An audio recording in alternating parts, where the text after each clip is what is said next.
Yeah, I store just about anything in here we don't use in the house or out in the yard a lot. I built the second floor for like seasonal stuff, you know, that we only bring down in certain parts of the year, or just stuff we need to get up out of the way.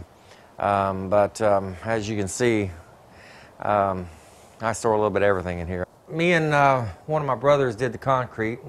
So once we had the concrete slab out here, I started assembling the pieces. You have to assemble each arch individually, and just laid them all in order on the slab.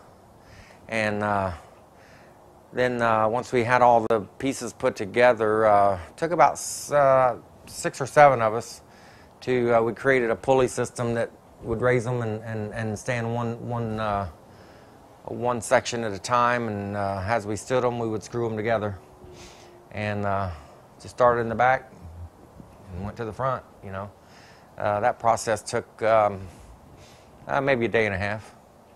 They went pretty good. I never thought I would have as much stuff in here, but seems like the more building you get, the more stuff you accumulate. Yeah, I'm very happy with this building, and don't know what I'd do without it, you know. Like, I work on my trucks, my cars, my tractor, build cabinets, whatever, just whatever I need to do, you know. It's a good open space for me.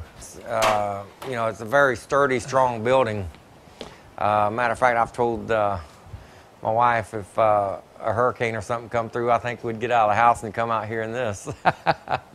Yeah, it's just super strong, you know, the way it's embedded in the concrete. It's not going to go anywhere. It was the cheapest per square foot building I could find.